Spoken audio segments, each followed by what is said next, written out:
Convide Jesus para estar na sua casa, pois nos ensina Emmanuel na obra Luz no Lar, que quando o ensinamento do Mestre vibra entre as quatro paredes de um templo doméstico, os pequeninos sacrifícios tecem a felicidade comum.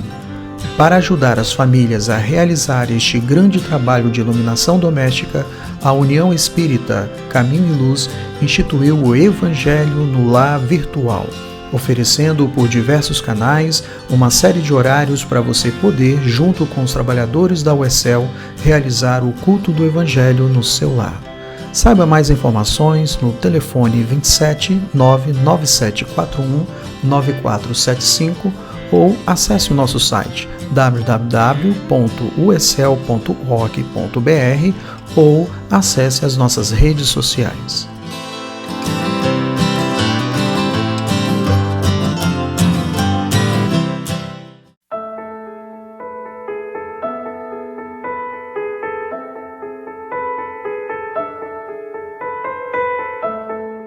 No processo de caminhada do homem terreno, existem momentos em que ele é incapaz de, por força própria, superar os obstáculos. Jesus, conforme descrito no Evangelho de João, capítulo 10, versículo 9, nos assevera: Eu sou a porta. Se alguém entrar por mim, salvar-se-á e entrará e sairá e achará pastagens. A assistência espiritual oferecida pela União Espírita Caminho e Luz é essa porta que se abre aos que buscam socorro, consolo, ajuda e esperança para os problemas angustiantes que afetam os lares da terra, em uma escuta sigilosa e particular, sem custo algum. Marque o seu atendimento fraterno. Basta ligar para o telefone 99741-9475 ou acesse o nosso site www.uecel.org.br ou acesse as nossas redes sociais.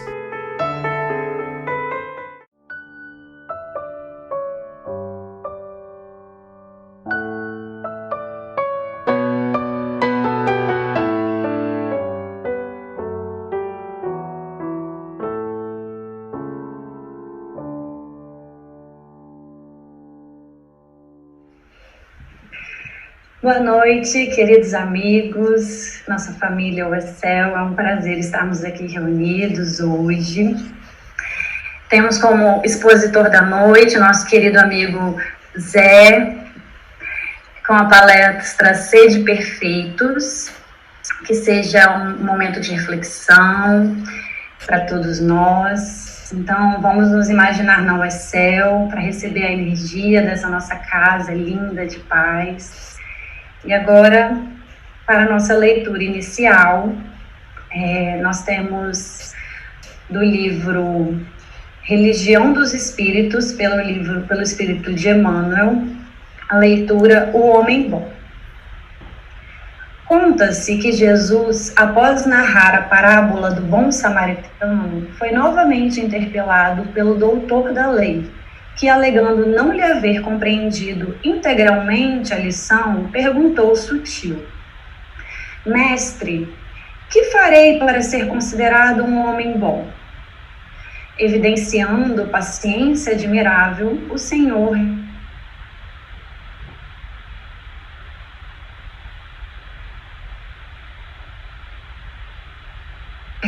e pensa quão grato te mostrarias ao companheiro que falasse por ti a palavra encarcerada na boca. Imagina-te de olhos mortos pela enfermidade irremediável e lembra a alegria da caminhada ante as mãos que te estendessem ao passo incerto, garantindo-te a segurança. Imagina-te caído e desfalecente na via pública, e preliba o teu consolo nos braços que te oferecessem amparo, sem qualquer desrespeito os teus sofrimentos. Imagina-te tocado por moléstia contagiosa e reflete no contentamento que te iluminaria o coração perante a visita do amigo que te fosse levar alguns minutos de solidariedade. Imagina-te no cárcere, padecendo a incompreensão do mundo, e recorda como te edificaria o gesto de coragem do irmão que te buscasse testemunhar entendimento. Imagina-te sem pão no lar, arrastando amargura e escassez, e raciocina sobre a felicidade que te apareceria de súbito no amparo daqueles que te levassem leve migalha de auxílio, sem perguntar por teu modo de crer e sem te exigir exames de consciência.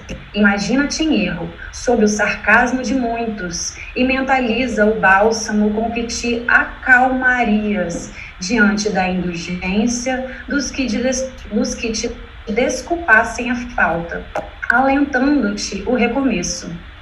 Imagina-te fatigado e intemperante e observa quão reconhecido ficarias para com todos os que te ofertassem a oração do silêncio e a frase de simpatia.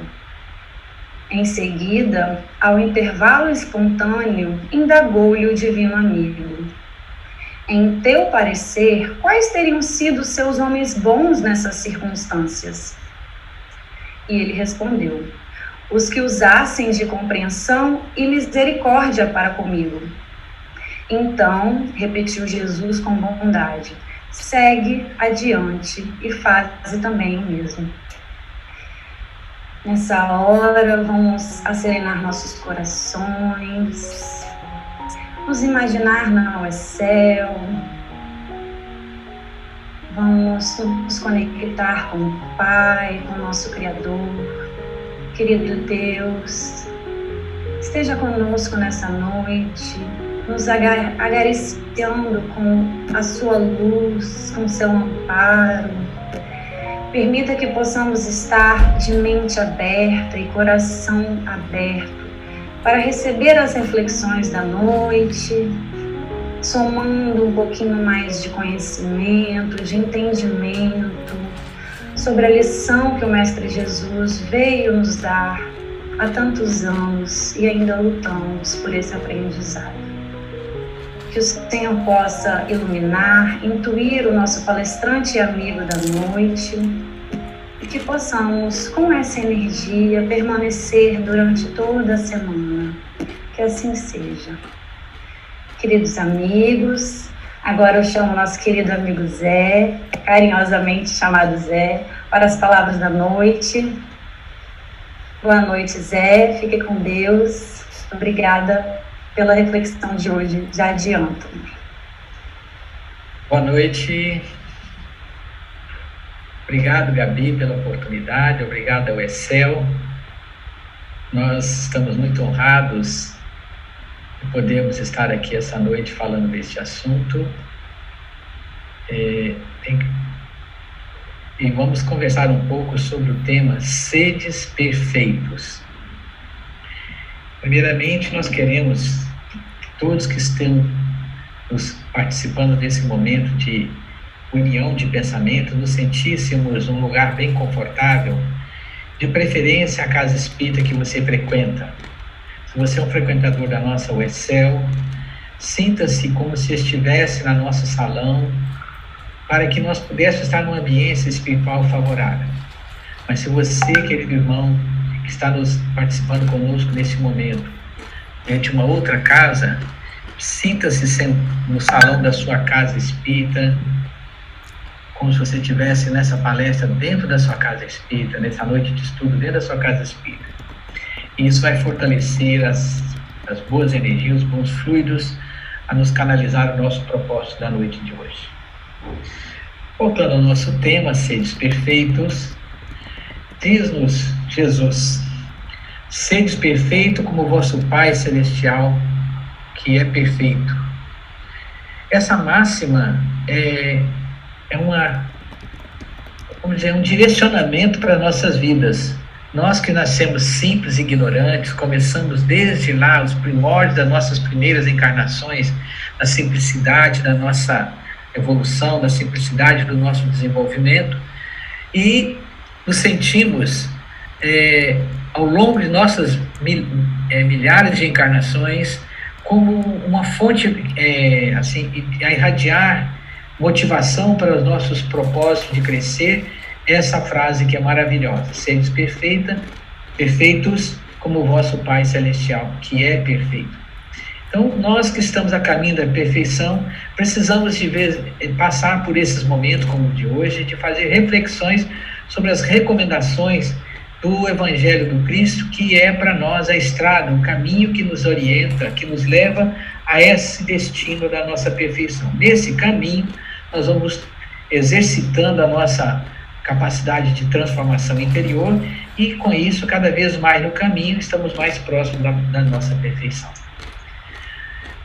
Disse lá no Evangelho de Mateus, no capítulo 4, versículos 44, 46, 47 e 48, Mateus nos fala da seguinte forma: amai os vossos inimigos, fazei o bem àqueles que vos odeiam, e orai por aqueles que vos perseguem e vos caluniam.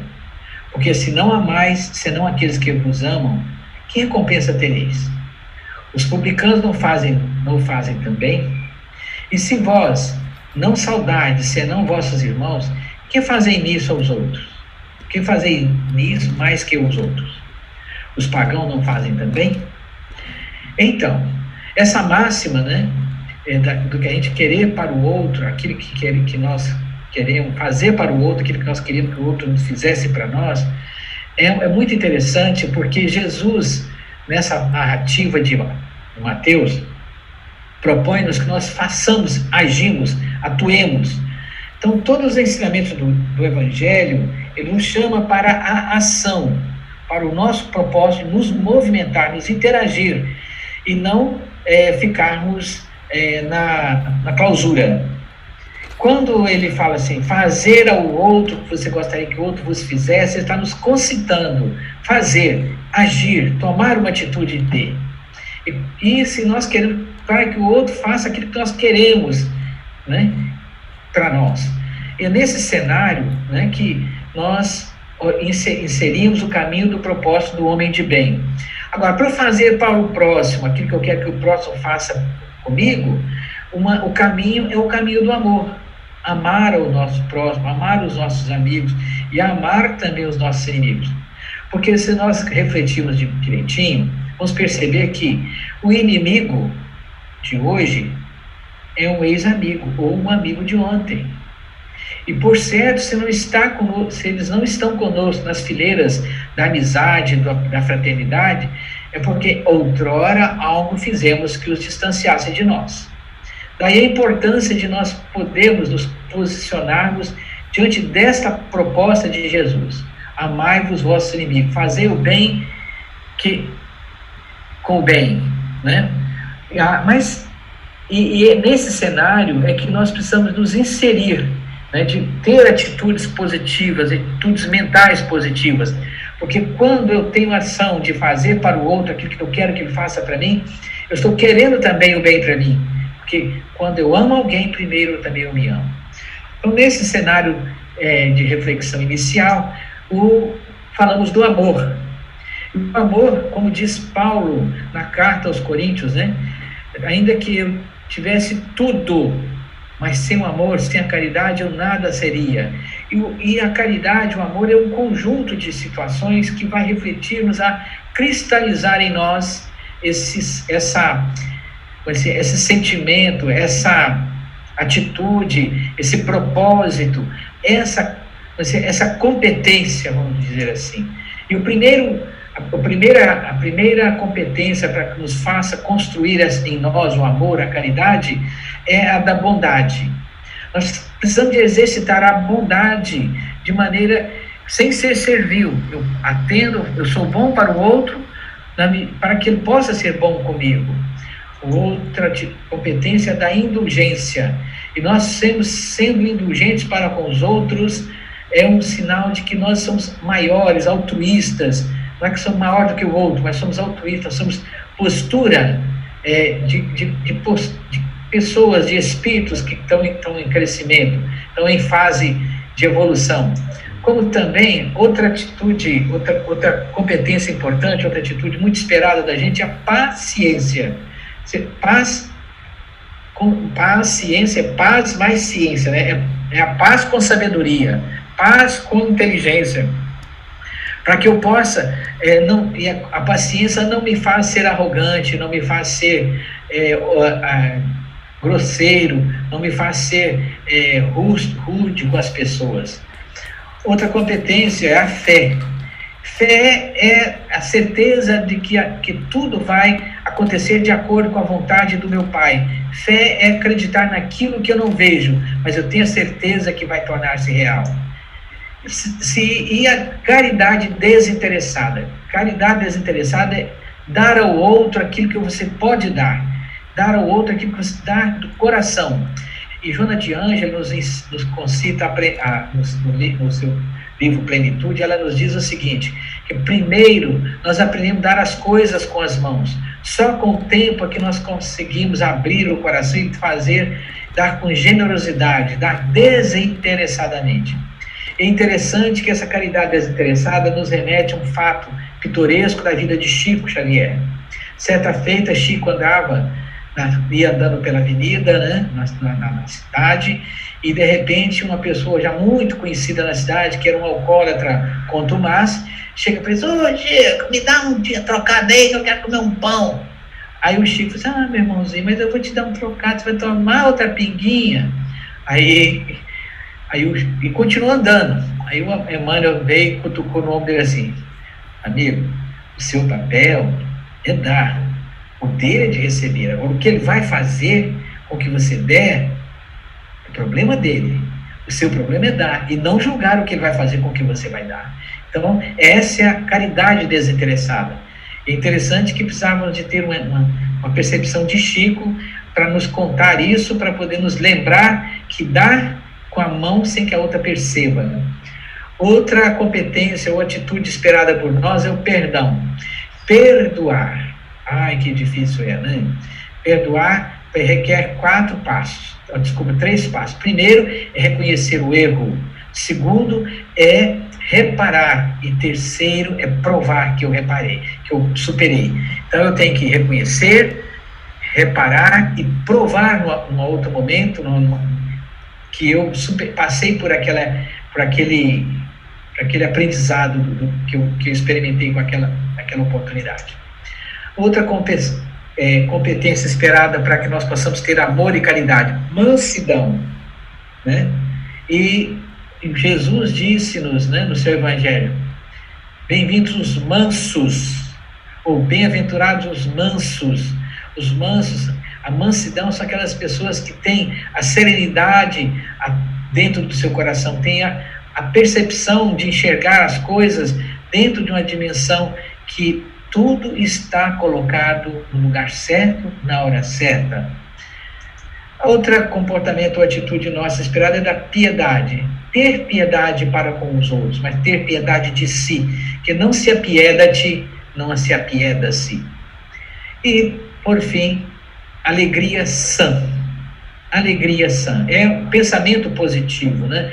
Ninguém gosta de andar junto de ranzinza, né? E nós costumamos dizer o seguinte, que o tempo enruga a nossa pele, não é verdade?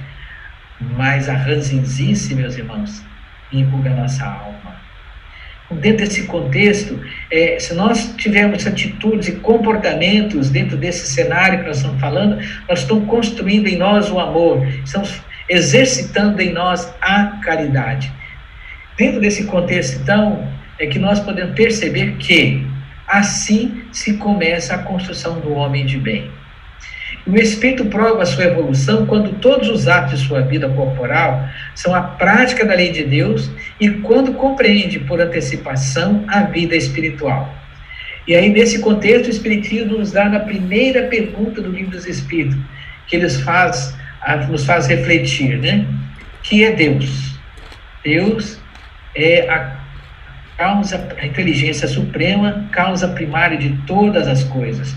Ora, o Espírito prova a sua elevação quando todos os atos da sua vida corporal são a prática da lei de Deus. Então, esse Deus que nós estamos falando aqui é a causa primeira de tudo.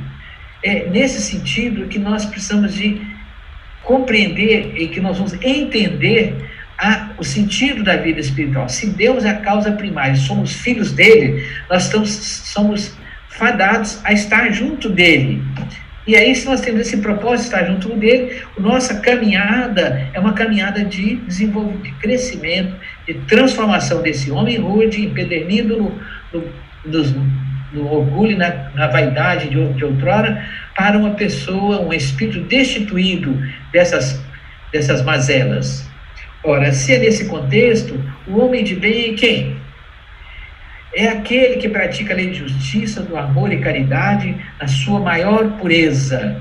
Também o homem de bem, ele integra a sua consciência sobre os propósitos dos atos e tem fé em Deus. O homem de bem tem fé no futuro, ele acredita que ele é um ser em formação, ele é um ser em evolução, que amanhã ele vai estar melhor do que hoje ele está melhor do que ontem. E por isso é que hoje ele empreende esforços para tornar-se um verdadeiro cristão, a domar as suas inclinações más, como nos diz o Livro dos Espíritos, quando Kardec pergunta ao Espírito de Verdade, como é que se pode conhecer o verdadeiro cristão, ou o verdadeiro homem de bem? Pelo esforço que ele empreende para domar as suas más inclinações, suas más tendências.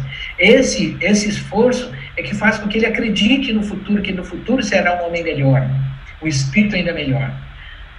O homem de bem sabe de todas as vicissitudes, sabe que todas as vicissitudes são provas ou expiações e as aceita sem murmurar. É interessante, né, que muitas vezes nós já vimos assim, pessoas nas obras escritas e por aí a mais, dizendo o seguinte: eu no passado eu já fui a rainha da França, eu já fui imperador não sei do que, eu já fui cardeal não sei da onde, eu fui o pai.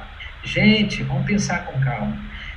A nossa condição atual aqui no planeta demonstra exatamente o tamanho do nosso compromisso conosco mesmo, o tamanho do nosso adiantamento conosco mesmo, ou diante da verdade e da doutrina do Cristo. Imaginemos, se eu pudesse colocar uma régua para medir isso, onde eu pudesse colocar num extremo e outro dois personagens da história para nós compreendermos. No lado, vou colocar a minha mão esquerda aqui, eu vou colocar o 0, e na minha mão direita eu vou colocar o número no infinito, um milionésimo, qualquer coisa lá da frente. Lá no milionésimo está o Cristo, e aqui no 0 está aquele que lavou as mãos, o Pilatos. Né? Porque quando nós lavamos as mãos, significamos que nós estamos abrindo mão da verdade, abrindo mão do amor, abrindo mão de tudo aquilo que o homem de bem precisa estar. Então nós estamos no começo da nossa estrada. Então, lá de Pilatos a Jesus, de 0 até Jesus, onde é que eu estou nessa escala? Dá para a gente ter uma noção disso, né? Porque aí dá para eu compreender o tamanho das minhas vicissitudes, o tamanho dos meus débitos, né? As provas que eu estou experimentando hoje, as expiações que eu estou vivendo hoje, né? Eu preciso de aceitar tudo isso sem murmurar, porque senão vai ficar pensando, vida cruel, né? Ninguém merece. Seja altivo, aceita com humildade, mas com resignação, mas com força para superar esse desafio desses momentos. Conhecemos também o homem de bem, porque ele faz o bem pelo bem, sem esperança na recompensa. Essa esperança na recompensa né, dar com a mão para receber com a outra, e nós não temos que abrir mão desse sentimento, desse hábito. Também conhecemos o homem de bem porque ele é bom, é humano, é benevolente para todos, sem preferência de raças e nem crenças. Também reconhecemos o homem de bem porque ele respeita nos outros as convicções sinceras e não lança anátema àquele que não pensa como ele. O homem de bem, ele aceita o contrário, o contraditório, e com isso ele vai aprender a burilar, porque o contraditório faz com que ele possa fazer um polimento melhor naquilo que ele está fazendo, naquilo que ele está construindo nele mesmo. Porque às vezes nós construímos algumas coisas e deixamos umas pitadinhas de orgulho, de vaidade, e quando nós percebemos que nós começamos a respeitar os outros, nessas horas que nós vamos lá burilar aquelas arestas que nós estamos deixando para trás na nossa evolução. Também conhecemos o homem de bem porque a caridade é seu guia, a caridade desinteressada, dá com a mão sem saber sem que a outra perceba, né? O homem de bem também não tem ódio, não rancor, nem desejo de vingança. Exemplo de Jesus, perdoa. E o homem de bem, ele é indulgente com as faltas alheias e também não se compraz nem em procurar os defeitos alheios e nem em colocá-los em evidência. O homem de bem compreende os defeitos dos outros, porque cada um tem o seu estágio, o seu momento de evolução, e não cabe a ele ser o juízo ou juiz para que mostre nos outros aonde que o outro está cometendo as suas falhas, onde que o outro está pecando, onde é que o outro está infringindo as leis. O homem de bem estuda suas próprias imperfeições e trabalha sem cessar para combatê-las. É o que nós já falamos lá na pergunta do Livro dos Espíritos. Conhece o verdadeiro homem de bem pelo empenho que ele coloca cotidianamente, no esforço que ele faz para domar as suas imperfeições, e trabalha isso incessantemente. Também conhecemos o homem de bem porque ele não envaidece nem com a fortuna, nem com as vantagens pessoais, porque sabe que tudo que ele foi dado pode ser-lhe retirado. E nesse contexto, cabe nos refletir que tudo que temos aqui no plano material são instrumentos para servir para nós de prova.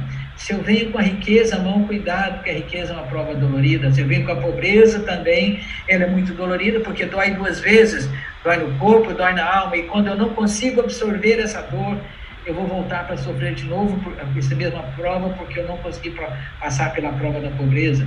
Da mesma forma, a prova da riqueza, né? Se eu não consigo dar fim útil aos bens que eu tenho que administrar, voltarei para fazer experimento de novo, porque a avareza não cabe nessas horas da nossa jornada, né? Vamos conhecer o homem de bem. Ele usa, mas não abusa dos bens que lhe são concedidos, porque sabe que é um depósito do qual terá que prestar contas. E o emprego é mais prejudicial para si mesmo, de fazê-lo a servir a satisfação de suas paixões. Acabamos de falar disso, né? A riqueza, ela é uma prova muito dura, porque às vezes com o apego das coisas materiais, eu quero cada vez mais ter mais e passar por cima das pessoas. Não importa quem está na minha frente, eu quero mais.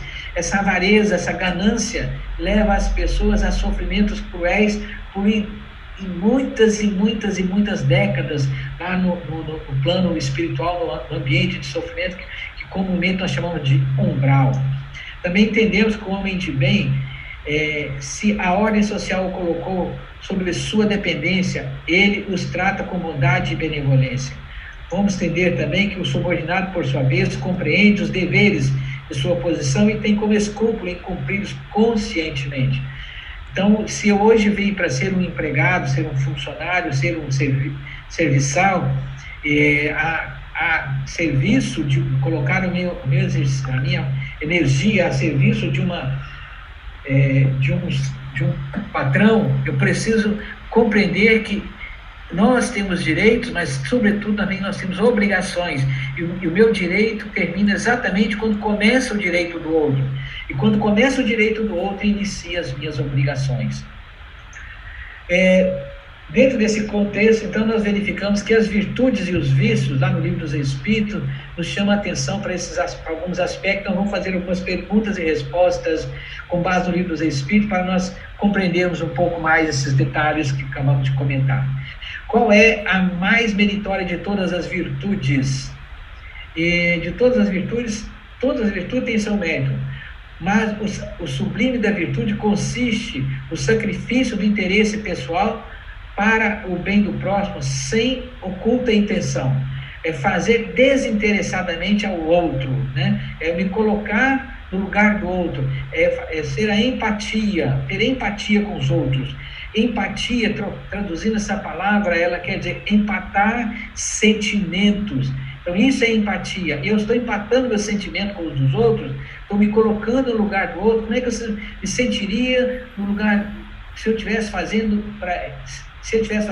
isso que eu estou fazendo para ele? Então, empatar sentimentos é uma coisa difícil para nós podermos, no mundo de hoje ainda, podermos chegar a esse propósito, empatar sentimentos, estar no lugar do outro, sacrificar seu interesse pessoal, ou seja, abrir mão das minhas vontades para fazer a vontade de todos. Na pergunta 895, Kardec questiona o Espírito de Verdade. Qual é o sinal mais característico da imperfeição? E o Espírito de Verdade, ele é direto ao ponto. O interesse pessoal. O apego às coisas materiais é um sinal notório de inferioridade. Porque quanto mais o homem prende-se aos bens do mundo, menos ele compreende a sua destinação e mais distante ele fica dos bens espirituais. Então ele vai, quanto mais ele se apega às coisas, mais ele se distancia, dentro daquela escala que nós fizemos ainda há pouco, né? De Pilatos a Jesus. Quanto mais eu me apego aos bens, mais eu vou para o lado de Pilatos. Quanto mais eu me desprendo dos bens, mais eu vou aproximar de Jesus. Esse cenário, então, vamos lembrar lá na Grécia Antiga, do nosso querido Sócrates, e que Jesus depois vem também trazer esse ensinamento para nós no Evangelho, que Sócrates disse assim: conhece-te a ti mesmo.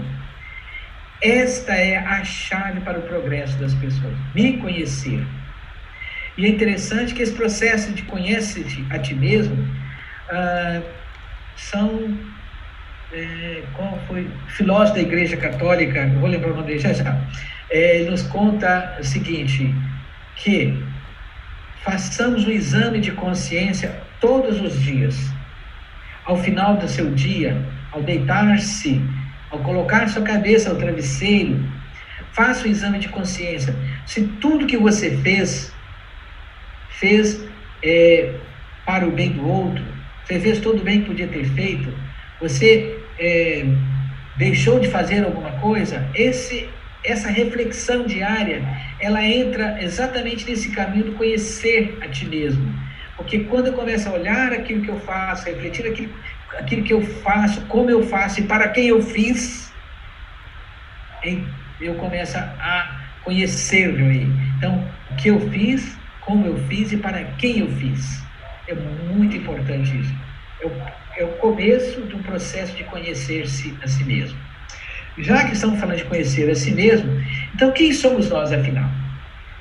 E aí nós compreendemos que nós somos uma alma, um espírito que evolui longe dos processos, ao longo dos processos reencarnatórios. Então nós somos uma alma que usamos um corpo num processo reencarnatório, e não ao contrário que nós muitas vezes dissemos, que somos um corpo e temos uma alma. Não. Nós somos uma alma, um espírito que evolui ao longo dos processos reencarnatórios através de um corpo físico, que ele, aí na nossa imagem está bem clara, né? Pode ser um corpo mais evoluído, um corpo mais para os dias de hoje, ou um corpo daquele do qual nós experimentamos lá no homem da caverna, aquele homem mais elementar. Então, nós, espíritos, nós, alma, já experimentamos essas fases todas. Podemos estar, mesmo nos dias de hoje, experimentando a nossa evolução num corpo ainda mais primário, com menos destreza, como hoje já requer. Então, se nós somos uma alma, um corpo, uma alma, um espírito que usamos de um corpo ao longo dos processos reencarnatórios, qual a finalidade disso, então? Precisamos conhecer a origem e a natureza que somos como espírito. Se nós conhecermos a origem e a natureza de onde viemos e como viemos, vai ficar mais fácil. Então, nós entendemos que é universal o conhecimento, que o espírito engloba qualidades e potenciais que necessitam ser conhecidos e, obviamente, despertados, a fim de se tornarem úteis na caminhada. E aí, nós vamos verificar que a alma, ela dorme na pedra, ou seja, dorme no mineral. E quando ela dá o seu primeiro passo de evolução, ela vai para a planta, ela diz, a alma, o princípio espiritual, desculpe a palavra mais adequada, o princípio espiritual, ele dorme na planta, ele dorme na pedra, desculpa, ele sonha na planta, agita-se no animal e desperta no homem. Isso é um ensinamento hindu, e que nós sabemos que lá também no Antigo Egito diz o seguinte: a pedra se converte em planta, a planta em animal, o animal em homem, em espírito, e o espírito em Deus. Olha que significado. Reporta-nos a nossa primeira tela, né? Nós somos filhos daquele que nos criou e chegaremos onde ele está. E isso está desde o Antigo Egito, já é dito isso para os homens, né? Nem o Espiritismo que dizia isso. Evidentemente que o Espiritismo veio fortalecer esse ensinamento, veio nos dar entendimento dessas coisas lá que estava tampada e pouco difundida entre as pessoas no mundo. Então, se nós possuímos virtudes, potenciais e vício, mas como se julgar? Não se tem a ilusão de que amor próprio, não se tem a ilusão do amor próprio que ameniza as faltas e as desculpas? Como julgar se o avarento se vê simplesmente econômico?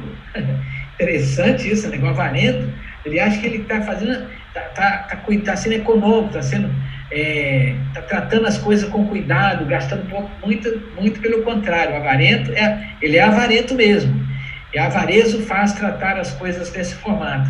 Ele acha que tudo tem que ser, né? Nós estamos dizendo para abrir mão de ser uma pessoa avarenta, para ser uma pessoa naturalmente despojada, é abrir mão dos bens materiais, dar valor aos bens espirituais e utilizar bem os bens materiais. Utilizar bem como ferramenta para você evoluir e aproximar-se mais do Criador, do nosso Mestre também. O orgulhoso não crê haver senão dignidade. Então, em nome da minha dignidade, olha a pose do orgulhoso, né? Em nome da minha dignidade, eu não abro mão disso. Oh, meu Deus, que sofrimento, que pequenez de pensamento, que tamanho pequeno de um ser humano, né? Porque em nome, quer dizer, é o egoísmo, é o orgulho empedrado dentro dele. Ele está construindo em torno dele uma fortaleza de pedras enormes, pedras de orgulho e de vaidade, que ele vai, para ser destituído disso, ele vai ter que viver encarnações e mais encarnações para poder desmanchar essa muralha que está construindo em torno dele, como se ele estivesse sendo aquele poço artesiano, né? Com aquela muralha gigante, ele está lá dentro, lá embaixo, até sair lá do fundo desse poço de orgulho e vaidade. É muitas encarnações que vai ter que passar, porque ele acha que ele está cuidando para a dignidade dele. Eu não posso experimentar. Eu onde é que já se viu? Então essas coisas têm que ser repensadas para nós podermos nos destituir do orgulho, da avareza e da vaidade. E dentro de um contexto, de um propósito de tornar-se melhor cada dia, eu busquei uma inspiração num cara que eu acho fantástico, que foi esse cara aí, Benjamin Franklin, estadista, escritor e inventor norte-americano. O que esse cara fez? Esse cara, né, esse senhor aí, esse espírito incrível, ele escreveu a sua autobiografia como conseguiu superar todas as imperfeições morais que ele se julgava tê-las. E vamos ver um pouco disso como exercício de reflexão para a nossa jornada. Ele bolou um negócio muito interessante, que vale a pena todos nós pensarmos a respeito dessa ferramenta que ele inventou. Ele imaginou um método simples, porém tão prático que qualquer pessoa pode empregá-lo. Veja só como ele fez. Franklin escolheu 13 princípios que julgava ser necessário ou desejável aprender e procurar praticar. Aprender sobre aquilo. Vamos ver o que ele fez. Ele escreveu em pequenos pedaços de cartolina um breve resumo do assunto e dedicou uma semana das mais rigorosa atenção a cada um desses princípios separadamente. Desse modo, ele pôde percorrer a lista toda em 13 semanas e repetir o processo 4 vezes no ano. Olha que legal. Então, durante o ano inteiro, ele repetia isso. Passava ano após ano, a cada semana ele praticava um desses princípios que ele escolheu, desses 13 princípios que ele escolheu para poder auto-melhorar, autoconhecer-se e autodesenvolver. Vamos para cada um deles agora. Vejamos. O primeiro deles, temperança. E ele tinha como propósito a temperança, não coma até o embotamento, você não coma até ficar, né, caindo pelos cantos. e nem beba até a exaltação, ou seja, não beba até ficar bêbado. Ele estava tratando aqui de comer com parcimônia, comer para ter saúde, alimentar-se para ter saúde, né? E quem come por demais também prejudica a sua saúde. Então ele tratou de ter a temperança fazendo isso, cuidando de comer e beber na quantidade adequada e exata e necessária para que ele pudesse ter uma excelente saúde. O item 2, silêncio. O que ele fazia na semana que estava exercitando o silêncio? Não fale sem proveito para os outros ou para si mesmo. Evite conversa fútil.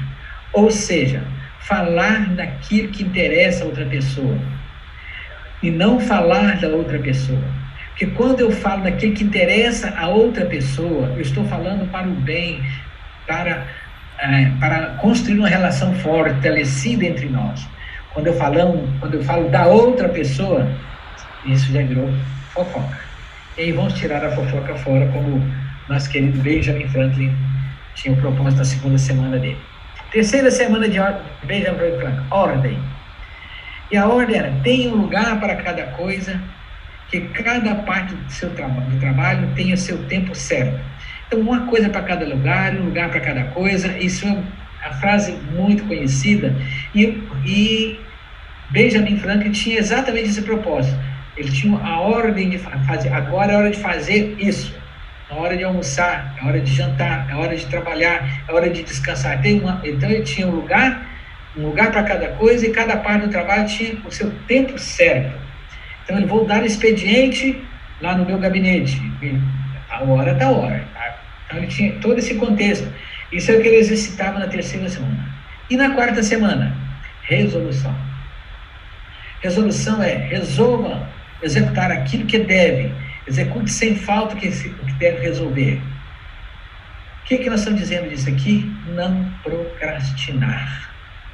Procrastinar é uma atitude que leva as pessoas ao envelhecimento precoce, leva as pessoas à obesidade, leva as pessoas à inanição, leva as pessoas à estagnação. Procrastinar, tudo depois eu faço, amanhã eu pego, segunda eu começo, isso é coisa que não leva ninguém a lugar nenhum. Não há progresso com procrastinação. Há estacionamento, parada. E nós viemos nessa encarnação, o propósito de nós reencarnarmos é evoluir. Até podemos dizer o seguinte, que nós temos duas coisas fundamentais para viver nesse mundo, para as quais viemos viver neste mundo, encarnados. A primeira é evoluir sempre, e a segunda é ser feliz. Tudo demais vem por conta dessas duas coisas. Se eu estou vivendo com dores, eu não estou construindo uma história de felicidade, faça uma reflexão, conhece a ti mesmo, que você vai ver aonde você está apertando o seu sapato, o seu calo está te machucando, e você vai poder melhorar a sua postura e ter mais resolutividade. Semana 5 de Benjamin Franklin, frugalidade. Não faça despesa sem proveito para os outros ou para si mesmo, ou seja, nada de desperdiçar, não desperdice nada, tudo faça na condição de proveito, de aproveitar aquilo que você tem, sem ter que desperdiçar. E sobre o desperdício no mundo de hoje, meus amigos, meus irmãos, carinhosamente, vocês já viram, toda noite, passa na nossa porta, nas cidades, o caminhão recolhendo lixo? São toneladas e mais toneladas de coisa que nós jogamos fora, que se nós refletíssemos um pouquinho mais, nós não estaríamos jogando nem 10% daquilo que o caminhão leva. Ah, mas é lixo. Exatamente. Nós somos os produtores de lixo porque nós abusamos do desperdício. Então precisamos de pensar nesse sentido. Não faça despesas sem proveito para si ou para os outros. Então, vá ao supermercado fazer sua compra, faça de maneira comedida, que você vai gastar aquilo naquela semana, sem ter que usar daquilo, prejudicar a primeira semana, que é comer demais, ou nem ter que jogar fora. Quinta semana, nós falamos da frugalidade, e a sexta semana da diligência. Benjamin Franklin, na sexta semana, ele exercitava: não perca tempo, esteja sempre ocupado com algo útil, Dispense toda atividade desnecessária. Fantástico esse negócio, né? Ser diligente, né? Ser diligente com o tempo. Tempo é esse recurso finito. Finito quer dizer que acaba rapidinho. A cada minuto ele acaba. Acabei de falar aqui, já não tem mais vontade de falar isso que eu acabei de falar de novo, que esse tempo já foi. O tempo nosso é finito, acaba. Precisamos ter cuidado com o nosso tempo, não perder tempo. Porque eu tenho fui planejado uma encarnação para viver 70 anos, por exemplo, e eu já estou perto dos 70, será que eu já dei conta de fazer o que eu tinha que fazer? Porque se eu não fiz, é porque eu perdi tempo. Avançando com a 7ª semana do nosso Benjamin Franklin, sinceridade.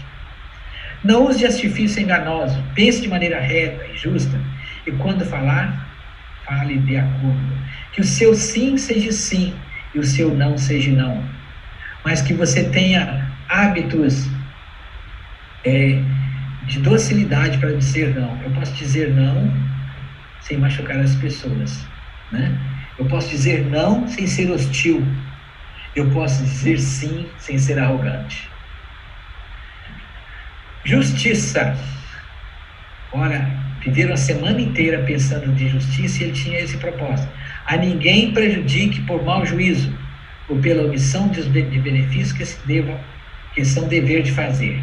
Então, se eu tenho que fazer algo para alguém, que eu faça e faça isso bem feito. E se eu posso evitar de fazer o mal a alguém, que eu evite de fazer também esse mal. E tanto fazer palavras, obras e pensamentos. A justiça é feita em palavras, obras e pensamentos. É assim que se constrói a justiça divina. E a 8ª semana, o que ele fazia? Moderação. Evite extremos. Não nutra ressentimentos por injúrias recebidas, tanto quanto julga que o merecem. Gente, não sai por aí procurando se alguém fala mal de você, se alguém deseja mal para você, que você vai achar. Então, não precisa procurar. Então, já que você sabe que existe isso já existe, então, trate a todos sem ressentimentos, por qualquer injúria que você receber. Porque nós sabemos que o mundo é mundo de provas e expiações. E você está aqui para provar que você é uma pessoa moderada, uma pessoa que não guarda ressentimentos. Asseio. Ai, que interessante esse negócio, né? Benjamin Franklin falando que na semana 10 ele usava da atitude do asseio. Não tolere falta de asseio no corpo, no vestuário ou na habitação. E sobre o corpo, nós podemos dizer o seguinte: o corpo é o bem mais precioso que a misericórdia divina colocou em nós, espíritos, para podermos utilizá-lo ao longo dessa reencarnação. Então eu preciso de cuidar do meu corpo. É fundamental eu cuidar do meu corpo. Evidentemente que, usando os princípios que nós estamos vendo aqui de Benjamin Franklin, todos os exageros já estarão fora desse cuidado, né, desse asseio ao corpo, né?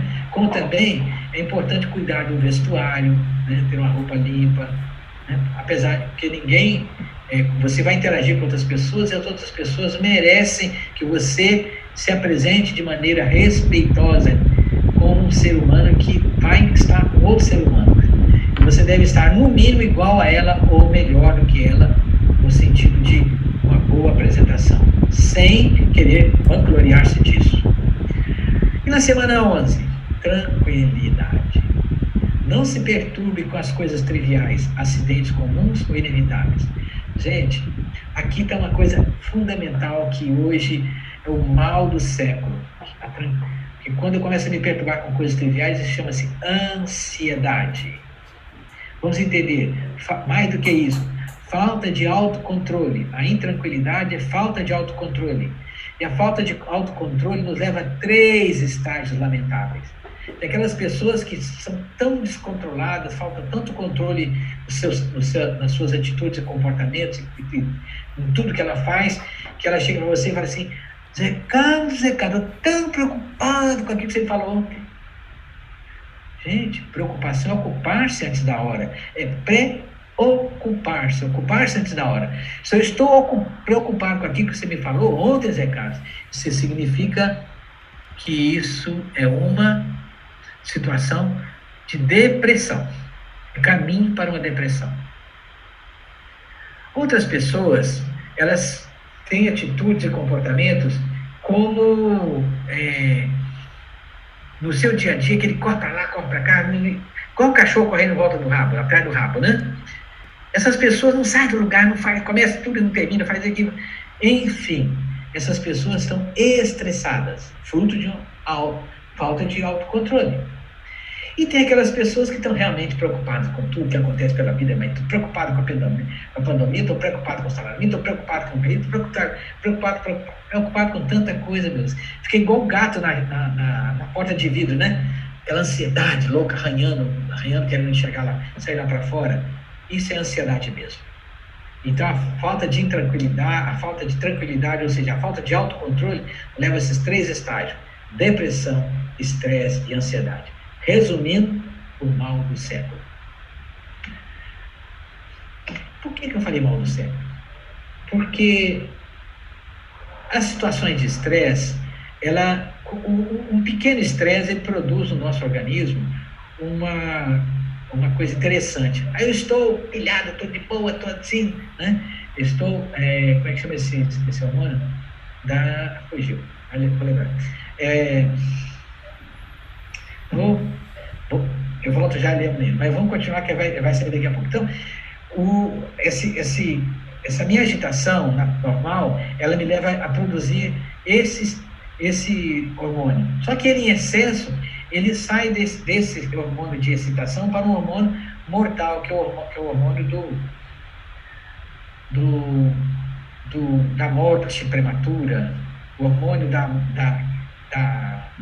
do AVC, que é fugiu também.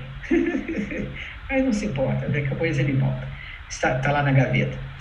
Pulando de frente, então vamos lá. Qual era o outro? Castidade. Evite a prática. Franklin, uma semana, ele dedicava a exercitar esse princípio. Evitar a prática sexual sem ser para a saúde e para a procriação. Nunca chegue ao abuso que o enfraqueça, nem prejudique a reputação de outrem. Enfim, hoje o mundo está cheio disso, né? E a gente nem vai falar disso. Todo mundo já entendeu o recado de nosso querido Benjamin. E o número 13 é a humildade. Imite Jesus e Sócrates. Né? É isso aí. Esses são os princípios que Benjamin Franklin fez nos refletir e pensar a respeito da vida e um passo a passo para a gente melhorar. Se vocês quiserem fazer com ele, pega um cartãozinho, escreve os 13 princípios e cada semana você vai curtir um desses aí e vai evoluir gigantescamente. O autoconhecimento, seja por esse ou por outro método, qualquer, não é um caminho fácil. Não existe caminho fácil, mas existe um caminho seguro. E reconhecemos o verdadeiro espírito pela transformação moral, pelo esforço que emprega em domar as suas más inclinações. E aqui nós colocamos a borboleta para lembrar de um ensinamento muito interessante, que foi uma criança, um garoto, né, passou e viu uma borboleta dentro de uma lagarta, fazendo um esforço danado para sair de dentro de um casulo, né? Aí o garoto viu aquilo e foi lá e ajudou a borboleta. A borboleta saiu do casulo e morreu. Porque aquele tempo que ela está lá fazendo força para explodir o casulo, ela está criando energia, criando força nas suas asas para poder mantê-la voando. Como ela não exercitou, ela não fortaleceu suas asas, ela não pôde voar. E morreu por causa disso. Então, o esforço é esse, de nós fortalecermos, ter essa energia, esse ganho todo dia e toda hora. Queridos amigos, eu quero muitíssimo agradecer a oportunidade de dizer que tudo isso seja feito à vontade de Deus nesse mundo de provas e escarcéu. E que Deus nos abençoe. A todos, muitíssimo agradecido, muito obrigado. E eu deixo a fala agora com a nossa querida Gabriela. Obrigada, Zé, pelas palavras. A gente percebe que a caminhada é longa, mas Se a gente tiver os olhos para ver, os ouvidos para ouvir, o coração para sentir o amor de Jesus, né, na nossa vida, a gente cria forças, cria coragem, segue em frente e percebe a evolução dia após dia. Bom,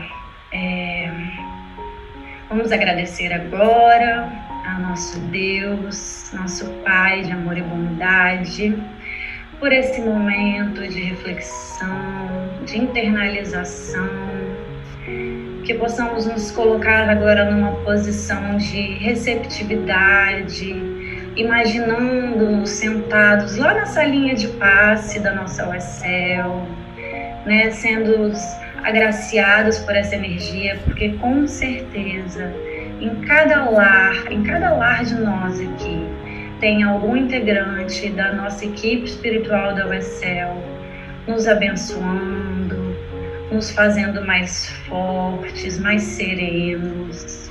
Então, que estejamos nesse momento receptivos a essa energia, recebendo esse passe, e que possamos manter essa tranquilidade, esse sentimento ao longo da semana, para estarmos aqui novamente no domingo, na nossa próxima palestra.